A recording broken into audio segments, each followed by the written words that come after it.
Hello students, welcome to our channel SD Biology classes.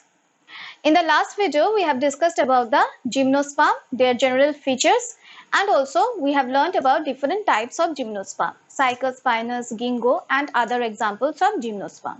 Today we are going to know about the life cycle of gymnosperm. So let's start it. Students, the gymnosperm, the male plant body of gymnosperm is sporophytic.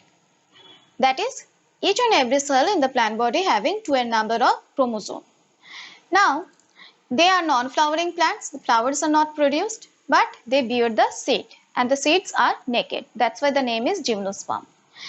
Now, the spores, they produce two types of spores. They are heterosporous and produce two types of spore. The microspores are formed within the male cone and the megaspores are formed within the female cone. These are the structures of the female cone and the male cone. Before we know about the life cycle of the gymnosperm, we have to know the structure of the microspore and the male gametophyte and also the structure of the megaspore and the female gametophyte. So first of all, we will know about that. So students, first of all, we will talk about the microspores.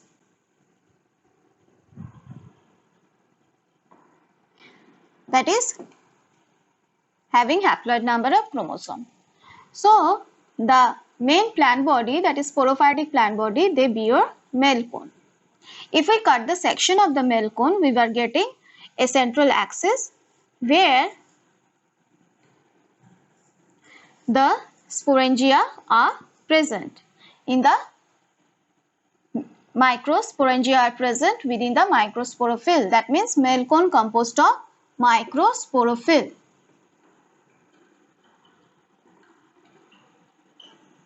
Usually, two microsporangia are present. These are the microsporophyll and two microsporangia are present attached to each microsporophyll. Inside the microsporangia, microspore mother cells are there.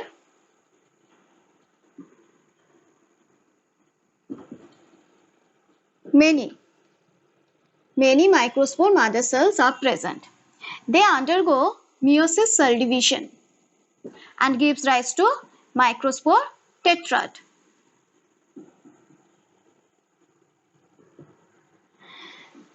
Each microspore are equivalent to the pollen grain, and the pollen grain is the first cell of the male gametophyte. That means inside the pollen grain we are getting the male gametes. Now what type of structure pollen grains have? It has a wing. This is the X sign that makes the wing like structure. This is intine. Inside the pollen grain, the cytoplasm divides into two parts. First one is known as the first prothelial cell, and this one is the antheridial cell.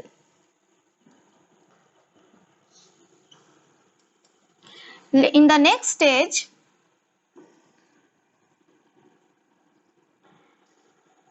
the antheridial cell, this cell undergoes further division and form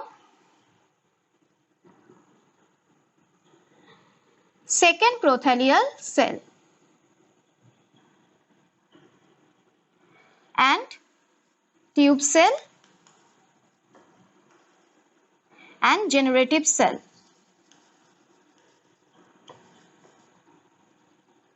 At this 4-cell stage, that is first prothelial cell, second prothelial cell, tube cell and the generative cell, the pollen grain shed off from the microsporangia and fall down on the ovule structure or fall down on the megaspore structure, megasporangium structure. What is the fate of the tube cell and the generative cell? The tube cell change into the pollen tube and the generative cells change into the male gametes. So the pollen grains are the male gametophyte where we are getting male gametes. So this is the structure or how from the microspore the male gametes are formed. Now we will see about the megaspore, and from the megaspore how the endosperm or the female gametophyte is formed. Students, we have discussed about the male cone. Now we will talk about female cone. Female cone consists of the megasporophyll. The megasporangia having the megasporophyll contain the megasporangium. Megasporangium are also called as the ovule. The ovules are attached with a oviducterous scale and with a wing within the megasporophyll. These are the hard woody structure. Now, if we cut the section, longitudinal section of the ovules, what kind of structure we will see? If we cut the section, longitudinal section of ovule, we will see the following structures. It has integument, and the integument has three layers: outer, middle and the inner layer. Inside the integument there is a layer of nucellus tissue. Now the integument as well as the nucellus both are diploid in nature, and a megaspore mother cell is also present, which is also diploid in nature. Remember, here only one megaspore mother cell is present, whereas in case of microspore mother cell, numerous microspore mother cells are present there. Now what happens to the megaspore mother cells? It undergoes meiosis cell division. As a result, from a single megaspore mother cell, 4 megaspores are formed which are haploid. Out of these 4 megaspores, 3 degenerate and 1 remain functional. 1 functional megaspores develop and gives rise to the endosperm. Endosperm is equivalent to the female gametophyte. And at the tip part of the endosperm, near the opening that is called as the micropyle,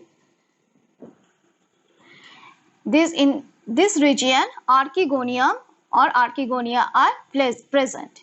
Here more than 2 or more than 2 archegonia are present in case of the female gametophyte of the gymnosperm. Now what does archegonium contain? Archegonium contains 3 parts. One is the ventral, first of all the neck canal cell, ventral canal cell and the egg cell. The egg cell is equivalent to the female gamete. So in this way, from the megaspore, the female gamete is formed. Now we will see the life cycle of the gymnosperm. Now the life cycle of gymnosperm. Here the main plant body is sporophytic plant body. It produces male cone that bear microspores.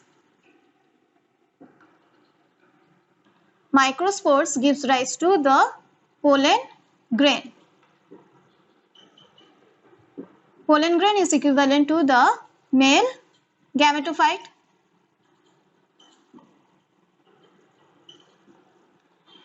It gives the male gamete. No flagella are present. On the other hand, the sporophyte produces the female cone that produce the megaspores. Inside the ovules, the megaspores gives rise to the female gametophyte, that is the endosperm, that is female gametophyte.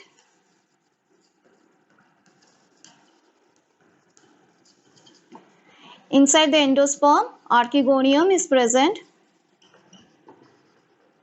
which bear the egg cell. Now the male gamete come and enter the egg cell through the archegonium. So in the archegonium, the neck canal cells are present, ventral canal cells are present, and then the egg cells are present. So they by the help of the pollen grain, by the help of the pollen tube, reach to the egg cell. That's why this type of fertilization is called as the siphonogamy. The male gametes which are present within the pollen grain, they reach to the egg cell by the help of the pollen tube. So it is called as the siphonogamy. Remember, in some cases like cycas, male gametes are multiflagellated. So in that case, by the help of the flagella as well as by the help of the pollen tube, they enter within the egg cell. So in case of cycas, we see zoodio-siphonogamy like of fertilization. So siphonogamy simply when the male gametes when reach to the egg cell by the help of the pollen tube, then it is known as siphonogamy. And when the multiflagellated male gametes reach to the egg cell by the help of the pollen tube, then it is called as the zoodiogamy. So we can see the zoodiogamy in case of cycas. So here fertilization occurs. Now after fertilization, what happens? Zygote is formed. That is again diploid in nature. Zygote gives rise to the embryo. Embryo bears the seed within it. So here we are getting more than one embryo. So we see polyembryo. So in gymnosperm we can see the polyembryony. It is very, very important. And these seeds germinate and gives rise to the sporophytic plant body once again. So here we are getting the diplontic type of life cycle.